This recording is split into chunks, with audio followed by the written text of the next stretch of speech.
Welcome to Canadian Innovators, the show that celebrates innovation, entrepreneurs, and the Canadian spirit. I'm Jocelyn, and every week we introduce a new entrepreneur or expert in the economy to tell their story and unpack the challenges of keeping jobs in Canada, as well as share ideas for economic growth and prosperity. The federal Liberal Natural Resources Minister, Jonathan Wilkinson, has said that the Just Transition Bill will be coming in 2023. What will this mean for Canadian jobs, the Canadian economy, and just what exactly is the Just Transition policy? Joining me today to discuss is MP Dean Allison, host of the Hill Update, and Dr. Jack Mintz, professor, journalist, and renowned economist. Welcome to the program, folks. Thanks for having us. So, Dean, let's start with you. Can you tell the viewers about this Just Transition? What does it mean to Canadians? Well, I think most people would probably recognize this, that we are a signatory to the Paris Climate Agreement. And this actually comes out of that, and I'm going to quote here for you that the imperatives of a just transition of the workforce and the creation of decent work and quality jobs in accordance with nationally defined development priorities. Doesn't that sound pretty good? That sounds pretty nondescript. And so the reality is that, they're trying to prepare the workforce to participate in a low carbon economy, and they're trying to minimize impacts. But while that sounds great politically, the execution of this is far more difficult. Yeah, absolutely. And it is frightening when you dig under the covers to see what lies beneath. Dr. Mintz, is this not just a recycling of the green energy plan that was in Ontario, where we were promised that solar jobs and wind jobs would grow the economy? Did this actually ever happen? Well, there was some growth in solar jobs and wind jobs, but of course we also put out the coal power centers at the same time, which led to higher energy prices. And of course we saw that the provincial Liberal government eventually lost an election, in part because the costs of the subsidies that were provided for solar and wind power that was provided through feed-in tariffs were put onto the bills of the ratepayers of Ontario. And eventually that created a lot of hardship, especially for lower income people who all of a sudden were facing much higher energy prices for heating their home or for electricity. And that was a very negative result for the Liberal government at that time, which really led to the election of the Ford government I guess it was around 2017.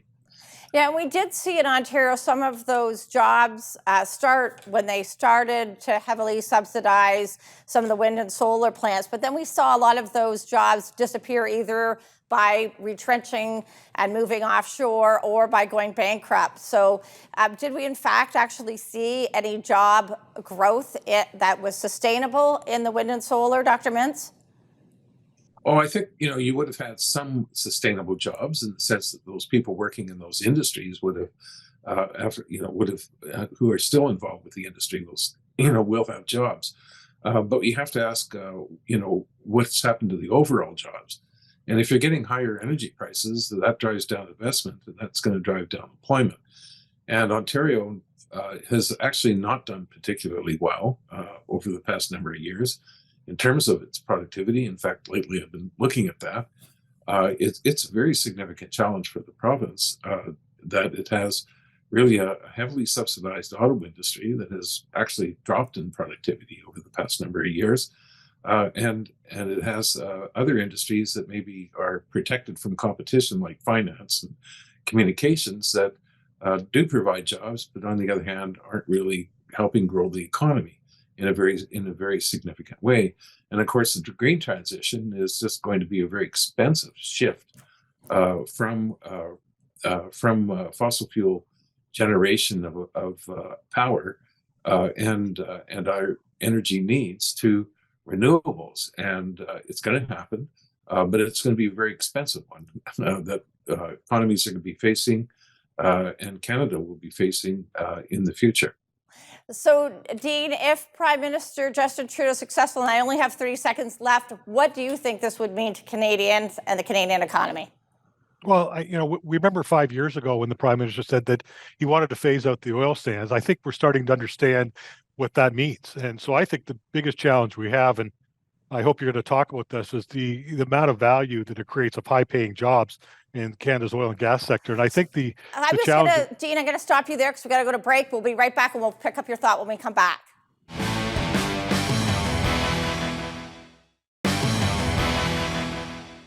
Dean, finish up your thoughts. Well, just very quickly, we know that the energy sector makes up a huge chunk of Alberta, Saskatchewan, Newfoundland, and Labrador's economies, and so we've got tens of thousands, hundreds of thousands of workers in these fields. And so the challenge is going to be is these workers are going to actually be out of jobs. I know we keep talking about retraining programs, but I think it's a lot easier to talk hypothetically about retraining programs versus what they'll actually look like. So, Dr. Mintz, you have a view of the Canadian West. What are folks in Canada, and specifically in Western Canada, saying about the Just Transition Bill? Well, I think there's two important points that people have raised. In fact, I was just in Calgary last week and had a number of conversations with many people. It certainly has created a fear on part of people about losing their jobs, and they are very high-paying jobs. In fact, as you mentioned earlier on, oil and gas extraction is the highest paid hourly rate of all sectors in the economy at $98 per hour, according to the latest figures. And if you look at renewable energy, those jobs pay around $70 an hour. So, and who knows whether they're going to get that? They may get something in manufacturing, which is around $49 an hour. So people could see maybe they'll get a job, but it won't be as high paying a job. And so they do have a lot of fears with respect to that Just Transition is bringing in. But I also think that it's actually probably a bad concept to even talk about at this point. And the reason for that is that the oil and gas sector can have a very significant future, even with decarbonization. Where oil is going to be transformed into other uses such as hydrogen, et cetera. We'll see what happens. We're talking about 30 years, which is a long time.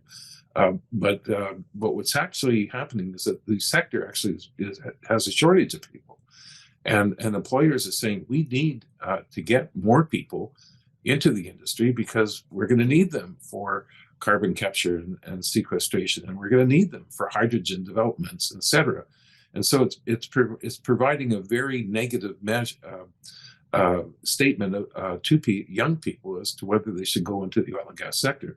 So I think the federal government should just drop the whole concept of just transition right away and get away from this very negative concept and try to talk about the future opportunities that I think are available to the industry, which will come with decarbonization.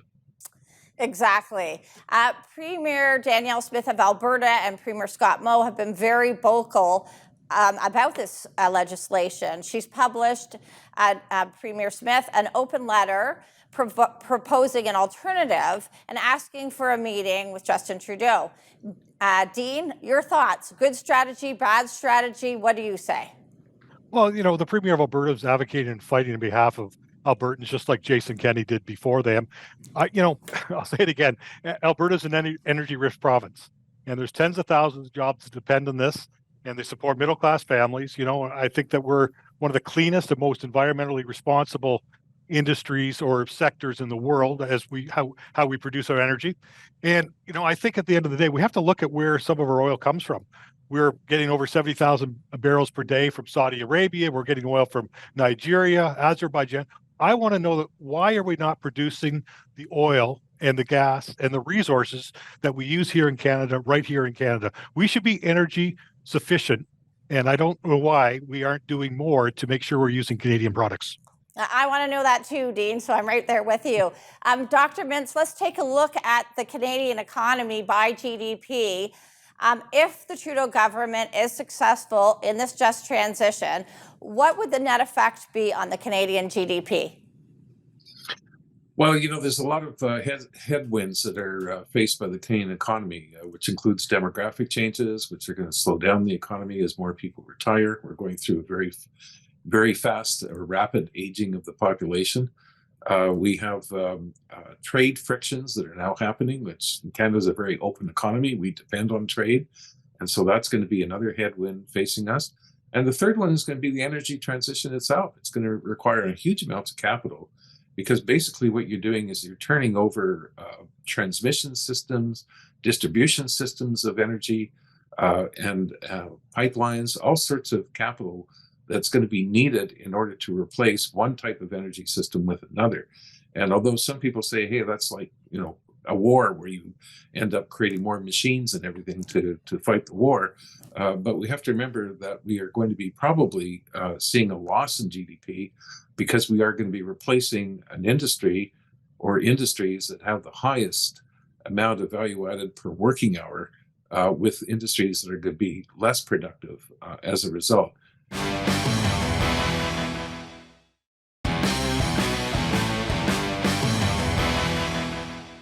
Welcome back. I'm Jocelyn Bamford, and we've been discussing the government's plan for just transition in their just transition bill at the federal government level.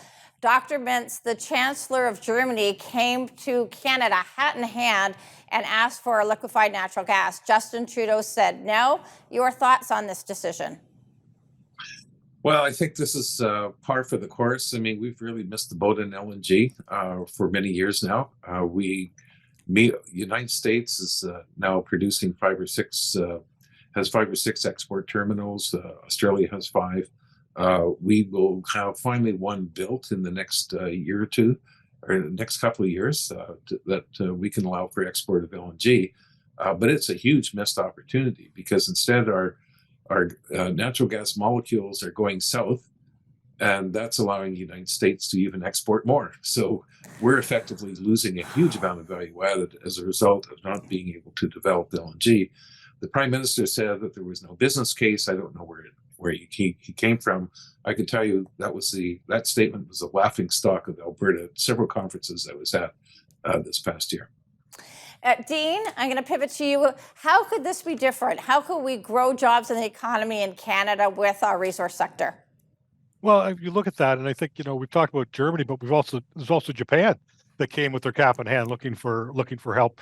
We've turned down over $100 billion in investments in the energy sector, and you'd think of all the great jobs that would provide over time. And I think that there is going to be a transition, whatever it is. It may not be in the next couple of weeks, the next couple of years. It's going to take decades. We should be there with our ethically, with our environmentally, and the way we produce all of these things is much higher standards than the rest of the world. And so I don't know why we're not using Canadian products, helping places like China transition off. They're building coal-fired plants. They need our LNG. There's a whole bunch of countries that could use what we are providing, or what we could provide to the rest of the world. And I think that would be one of the greatest ways we could help people and help countries transition, is by providing them with much better LNG that burns cleaner. Absolutely. And this is at a time where the Indian government has just asked their industry to not transition out of coal. That was just off the Reuters wires today. So we're going to see a dirtier planet if we don't get our clean liquefied natural gas to market and help these countries come off coal. Dr. Mintz, you just wrote an article for the National Post titled "A Just Transition Out of Energy." Ask the people of Hannah about that. You had some startling statistics on potential job losses for the just transition. Can you talk about this and talk about what happened to the folks in Hannah? Well, I think there was this publication that came out that actually I've seen before when I worked in the government, where it would have something like the minister's remarks at, in this case, it was the House of Commons Natural Resource Committee, and it was for Minister Wilkinson and Minister O'Regan. And this was for last June 1st. And then, of course, it followed with a whole bunch of questions and answers, kind of talking points for the ministers to reply to various questions. There was a very important paragraph that talked about the threat to jobs losses in various industries, which included construction and manufacturing, oil and gas, of course, and et cetera. And those numbers actually doesn't mean that it's going to be full job losses, but those numbers added up to 2.7 million people whose jobs are at threat. And that is actually a very serious concern, I think, given that's almost 14% of the Canada's labor force. So that is an issue that has to be dealt with. As far as Hanna, Alberta, it was the center of the phasing out of a coal plant, power plant. And there was promises of creating jobs, and of course the federal government put some money into a transition center, and so did the NDP government when they were in power. They put in some money for transition as well, but it really didn't help very much. Poor Hannah. There's the number of people that became unemployed doubled. The participation rate in the labor force plummeted to the lowest level ever in the area. And building permits dropped from 6 million in 2017 or 16 to 1 million in 2021, which kind of tells you that nothing is happening. Some startling statistics. We have to go to break. We're going to pick this up when we get back, and we're going to talk about what your predictions are for 2023. You're watching Canadian Innovators.